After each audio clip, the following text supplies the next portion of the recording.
Hola, buenas tardes. Mi nombre es Oscar Felipe Guerrero Aguirre, soy estudiante del segundo semestre de la especialización en Administración de Empresas y en esta parte de la guía 2 pues vamos a hacer el tema de la exposición de los capítulos 5, 10 y 11 del libro guía.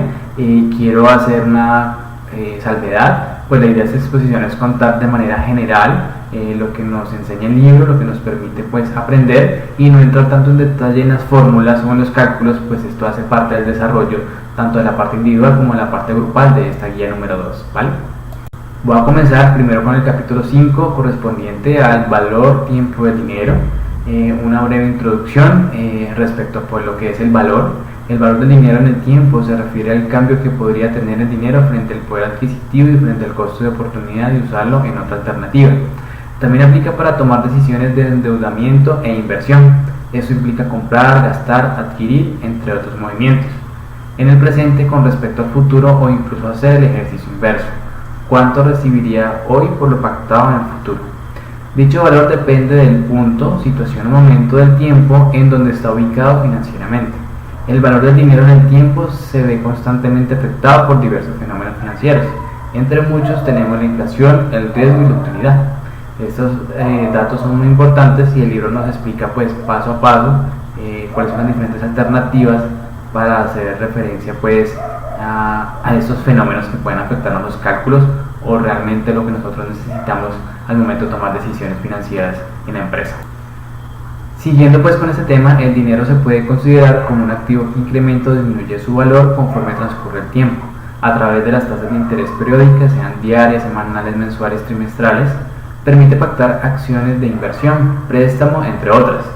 Este capítulo nos brinda conocimiento respecto al proceso del interés compuesto y cómo los intereses pagados periódicamente son transformados automáticamente en capital. El interés compuesto es fundamental para la comprensión de las finanzas corporativas. En este capítulo encontramos los conceptos de valor del dinero en el tiempo agrupados en dos grandes formas: valor futuro y valor actual. El valor futuro describe el proceso de crecimiento de la inversión a futuro a un interés y periodos dados. El valor actual describe el proceso de flujos de dinero futuro que a un descuento y periodos dados representa valores actuales. En este capítulo pues nos cuenta las diferentes tasas que se usan pues para los diferentes análisis financieros y primero quiero comenzar contando lo que es la tasa de interés. Se conoce como la tasa de interés como el precio del dinero en el mercado financiero. Al igual que el precio de cualquier producto, cuanto más dinero la tasa baja y cuando hay escasez sube. La tasa nominal es una tasa que se usa como tasa de contrato de operación y como de referencia para calcular la tasa efectiva. Supone una capitalización por periodo. A manera de ejemplo, en nuestro día a día, por decir uno de tantos posibles ejemplos, se puede decir que la tasa de interés nominal es aquella que se paga por un préstamo o una cuenta de ahorros y no se suma el capital. Es expresada en términos anuales con una frecuencia de tiempo de pago. La tasa proporcional, en cambio, se obtiene a partir de la división entre la nominal periódica por la cantidad de sus periodos de capitalización. También tenemos la tasa efectiva, es aquella que capitalizada una sola vez en el periodo produce el mismo monto que se obtiene capitalizando en forma de subperiódica, con tasa proporcional. A manera de ejemplo coloquial, la tasa de interés efectiva se paga o se recibe por un préstamo o un ahorro cuando no se retiran los intereses. Se asimila a un interés compuesto. Esta tasa es una medida que permite comparar las tasas de interés nominales anuales bajo diferentes modalidades de pago, ya que generalmente se parte de una tasa efectiva para establecer la tasa nominal y que se pagará o recibirá por un préstamo o un ahorro. También nos cuenta lo que es una tasa equivalente, y esta es una tasa que capitalizando subperiódicamente genera el mismo rendimiento que la tasa efectiva en un solo periodo. Es importante conocerla y calcularla porque sirve para realizar comparaciones entre tasas de interés efectivas expresadas en diferentes periodos o para comparar rendimientos de diferentes activos que también suelen estar expresados en diferentes momentos. Esta tasa es muy importante cuando en muchas operaciones financieras el periodo y la capitalización de los intereses no coinciden, por lo que se hace necesario convertir la tasa efectiva dada a una equivalente a esta que haga que estos coincidan. La tasa de interés real, en cambio, de una manera sencilla se puede explicar como los intereses ganados menos el porcentaje relativo al aumento de la inflación, y efectivamente es aquella tasa que expresa el poder adquisitivo de la tasa de interés, de modo que mide el rendimiento profundo de una operación al separar el efecto de la inflación en la tasa de interés aparente y dejar solo el componente de interés puro. Esto es muy importante porque la inflación muestra a través del tiempo la desvalorización del dinero y la disminución del poder adquisitivo. Dicho fenómeno financiero aumenta los precios de adquisición de bienes y servicios, por lo cual no se puede negociar los mismos productos, bienes o servicios con los mismos valores. También tenemos la tasa de descuento comercial, la cual es la antítesis de la tasa vencida. En la descuento comercial primero tenemos que determinar el descuento y después el capital inicial. A partir de aquí se calculan los intereses sobre el valor nominal del documento. Esta operación de descuento liquida por anticipado los intereses. Este capítulo adicional nos muestra en su primera parte los fundamentos del valor del tiempo, inicialmente trabajando con un solo capital, y en una segunda parte nos muestra cómo se trabaja con una corriente de varios pagos iguales o variables a lo largo de un periodo. De esta segunda parte nos muestra, por ejemplo, cómo calcular el valor del flujo de efectivo, el cual se calcula el valor actual o presente de una corriente de pagos durante un periodo de tiempo. Es importante pues que el libro nos cuenta pues cómo se calcula, despeja variables, hace un análisis profundo de matemática financiera, pero como decía al comienzo, pues la idea de esta exposición pues no llegar a esos temas pues porque se van a desarrollar más adelante en los trabajos individual y grupal, y pues la idea es como contar los principales conceptos que nos da. ¿Listo? Entonces, partiendo de esto, podemos decir que en la finanza es una sucesión de pagos que se realiza a intervalos equidistantes de tiempo denominada renta, y sus utilidades son muchas, entre las que se destacan, por ejemplo, los sistemas de amortización de préstamos, el valor de una acción que genera en una corriente dividiéndose en forma perpetua, la corriente de cupones que se paga en una obligación o bono, el valor actual neto de proyección de inversión, el costo anual equivalente de una inversión, las cuotas que se depositan en un plan de ahorro con el objetivo de formar un capital, los aportes que los individuos realizan a los fondos de pensión durante la vida activa y los retiros posteriores durante su jubilación, el fondo de amortización que realiza una empresa con el objetivo de redimir una obligación en un momento futuro. Para calcular las situaciones descritas anteriormente, este capítulo nos presenta varias técnicas que demandan importantes cálculos financieros, entre los cuales se encuentran el valor presente de una corriente temporaria de pagos, el cual lo muestra sistemáticamente en 3 pasos: planteamiento del eje de tiempo, suma de los valores presentes o obtenidos y aplicación de la fórmula de progresión geométrica. También presenta el sistema francés de amortización, con su particularidad que la amortización es creciente, que mantiene una cuota total constante a medida que la porción de interés disminuye, ya que este es calculado sobre el saldo del préstamo. El valor presente de una corriente de pagos perpetua nos dice que es muy importante para el cálculo del valor de activos, y por perpetuidad se entiende una corriente de efectivo que se genera por una gran cantidad de periodos cuyo número tiende a infinito. También nos cuenta la evaluación de una perpetuidad con crecimiento y el valor final de una corriente de pagos temporaria o imposición. En esta parte, en este capítulo, mejor dicho, nos cuenta las diferentes tasas que se tienen para calcular el valor del dinero en el tiempo, que más adelante nos van a servir para tomar decisiones de proyectos de inversión. Entonces ahorita vamos a hablar del siguiente capítulo. El siguiente capítulo que se estudió es el capítulo 10, correspondiente a técnicas de evaluación de proyectos de inversión. Empecemos por lo que es la evaluación de proyectos, el cual se conoce como la evaluación de beneficios de las inversiones realizadas. Es lo que se conoce efectivamente como evaluación de proyectos. Y también quiero presentar pues otro tipo de definiciones también acordes con este capítulo, y nos dice que efectivamente es asignar eficientemente los recursos, significa llevar a cabo aquellos programas y proyectos que maximicen el bienestar del país y también el de la empresa, que en este ejemplo a través de las finanzas corporativas, por lo que es importante determinar cuáles son los más convenientes. Una herramienta que facilita esta tarea de evaluación de proyectos, ya que permite seleccionar los proyectos más rentables, así como priorizar entre ellos de una manera objetiva. Estrictamente o específicamente, la evaluación de proyectos es un proceso de identificar, cuantificar y valorar los costos y beneficios en un determinado periodo de tiempo, siendo la correcta identificación de beneficios la parte más importante, ya que a partir de esta se basa el análisis para tomar una adecuada decisión. Una identificación errónea puede provocar que se asignen recursos a programas o proyectos que no son convenientes, desplazando a aquellos que sí lo son.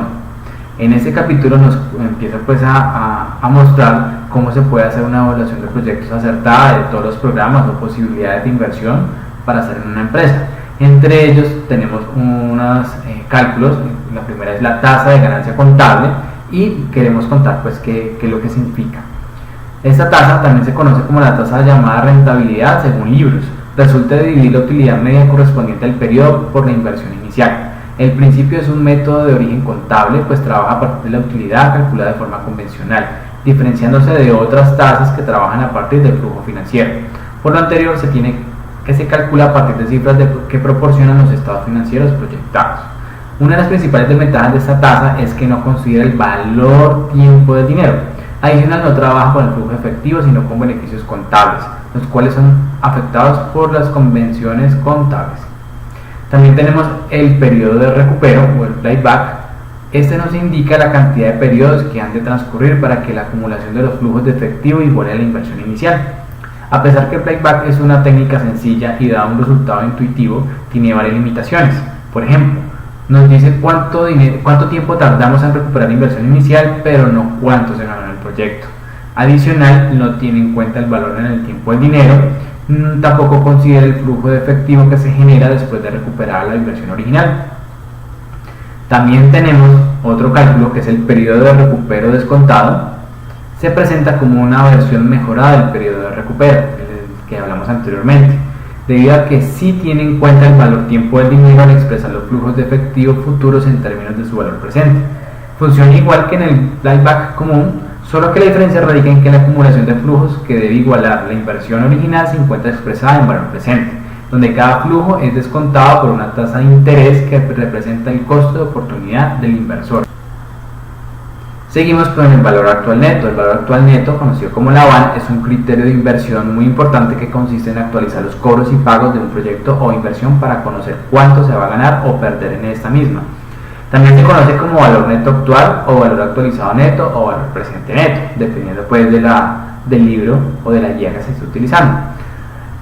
Para ello trae todos los flujos de caja al momento presente, descontándolos a un tipo de interés determinado. El BAN va a expresar una medida de rentabilidad del proyecto en términos absolutos netos, es decir, el número de unidades monetarias, ya sea euros, dólares, pesos u otra denominación.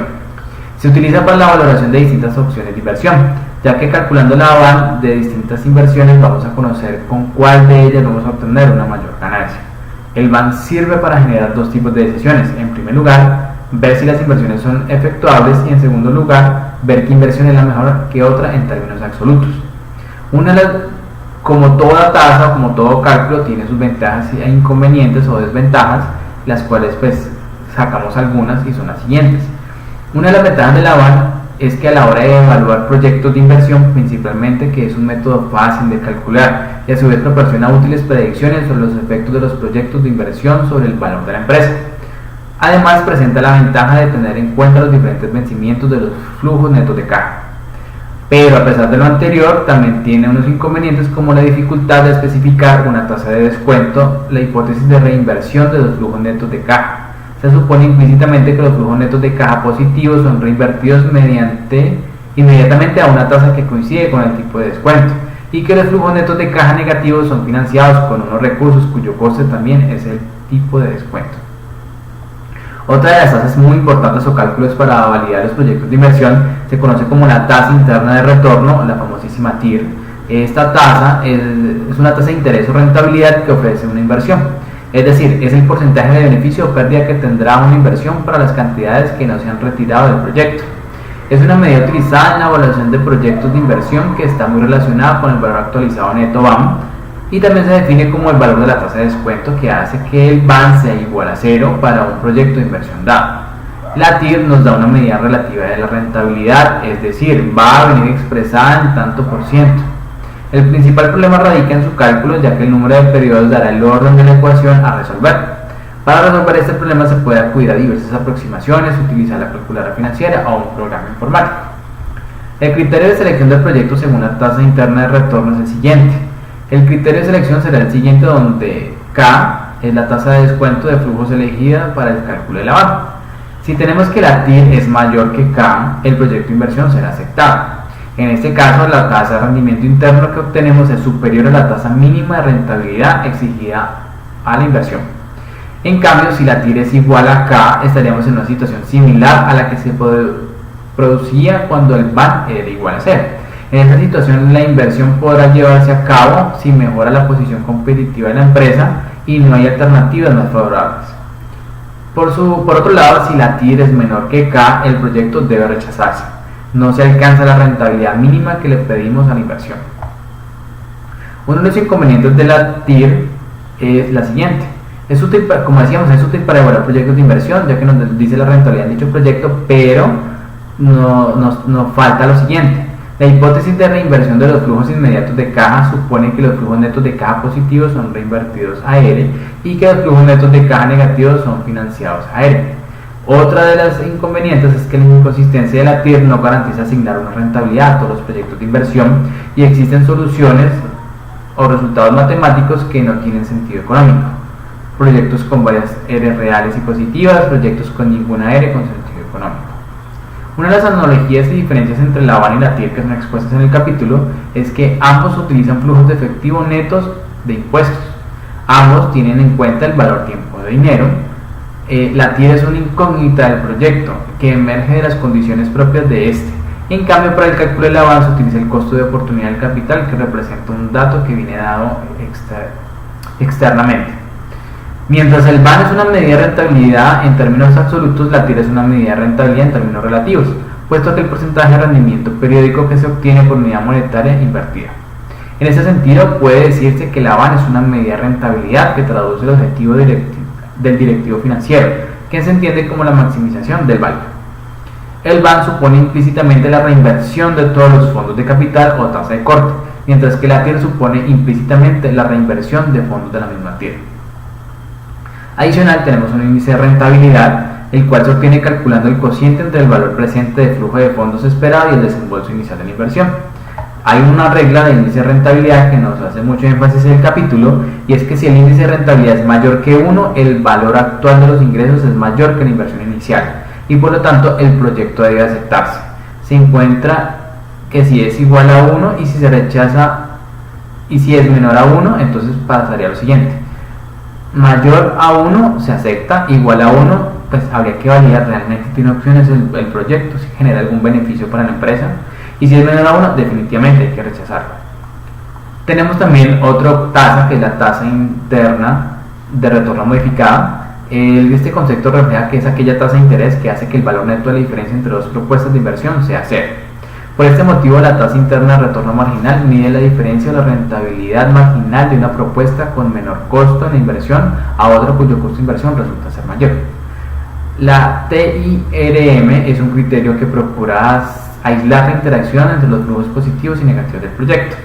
Relación funcional entre la tasa interna de retorno y el costo capital. Tenemos la tasa de retorno financiera, la TRF. Es la tasa de rentabilidad propia de cada proyecto según su naturaleza y grado de desarrollo. Esta implícita en los flujos financieros de evaluación. También es la tasa de interés apropiada que al descontar el flujo del proyecto del inversionista da como resultado el valor de la inversión inicial y por consiguiente el BPN es igual a 0. Considera además la eliminación de los flujos negativos futuros. Tenemos otra tasa que es la tasa de retorno compuesta, la TRC, la cual consiste en suponer la inversión de los flujos de fondos positivos al costo de capital y también capitalizar los flujos de fondos negativos a la tasa de financiamiento. De esta forma, los flujos de fondos negativos son vistos como financiando el faltante de fondos hacia el futuro. El valor acumulado al final resulta ser el valor futuro de los flujos de fondos. Y para finalizar este capítulo 10, pues hay que contar que tanto la TIRM como la TRF y la TRC arriban a un porcentaje de rendimiento sobre la inversión inicial. En principio las tres dan la misma respuesta si los flujos son convencionales. En cambio, cuando los flujos no son convencionales, las respuestas difieren. Mientras que la TRM no considera la interacción entre los flujos negativos y positivos, la TRF considera explícitamente una compensación, lo cual tiene sentido.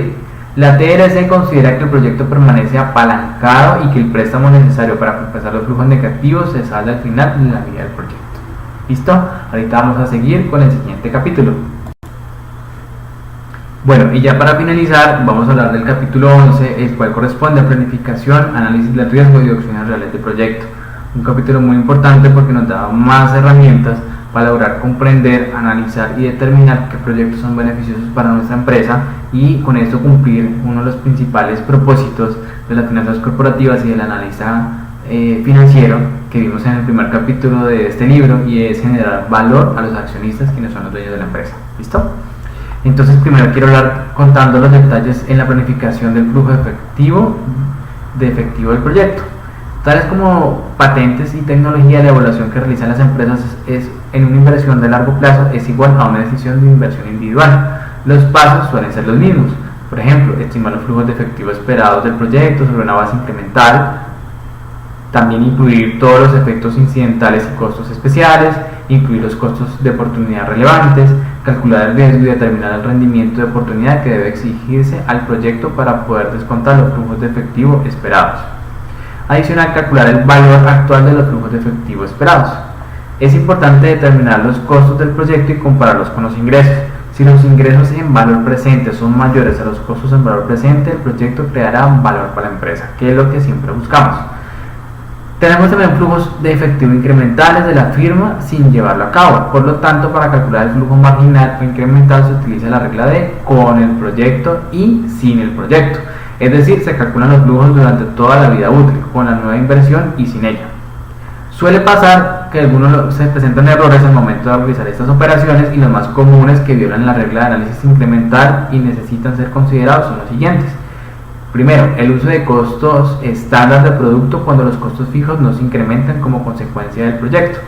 2. Incluir los ingresos del negocio en lugar de los previstos para el proyecto. Y 3. Ignorar costos de mantenimiento y conservación de equipamiento cuando se calculan los costos marginales. Entonces tenemos costo de proyecto, costo de oportunidad, costos hundidos, o sea, salidas de caja efectuadas en el pasado, costos generales, conceptos que no representan ingresos reales de fondos, desgravaciones fiscales, impuestos. Tenemos varios factores de análisis: el valor de continuidad, la inflación, el free cash flow del proyecto, que son los flujos de efectivo menos impuestos. Y también es importante hacer como un cálculo como muy rápido de lo que es hay que hacer la EBIT menos impuestos sobre EBIT, más depreciación y amortización, más o menos la variación en el capital de trabajo, menos gastos de capital, más otros cambios en activos y pasivos, que básicamente son créditos y deudas impositivas. Esto nos da el Free Cash Flow, conocido como el FCF, que es bastante importante y lo vamos a ver más adelante. El Exit Cash Flow, auditoría del proyecto, nos permite involucrar básicamente dos aspectos. El primero, la comparación de los resultados pronosticados con los resultados reales, y segundo, la identificación de las causas de los desvíos. El propósito de la auditoría tiene como finalidad mejorar la relación entre el propósito y los resultados. Lo fundamental para llevar a cabo una buena auditoría del proyecto consiste en establecer varias cosas, que son las siguientes: un plan de comunicación importante, un plan de seguimiento de las operaciones, responsabilidad de reporte, un plan para realizar cambios cuando sea necesario. También tenemos un análisis del riesgo del proyecto, el cual en un proyecto de inversión existen tres tipos de riesgo que necesitan examinarse: los efectos de determinar la tasa de descuento que debe aplicarse cuando se calcule el RAM. Por ejemplo, primero, el riesgo propio del proyecto; 2, el riesgo interno de la compañía; y 3, el riesgo del mercado. El riesgo individual del proyecto se mide a través de la variabilidad de los retornos esperados y se hace en forma aislada, sin evaluarlo como parte de una cartera de activos. La naturaleza de distribuciones individuales de los flujos de efectivo determinan la naturaleza de distribución del BAN y por lo tanto el riesgo individual o propio del proyecto.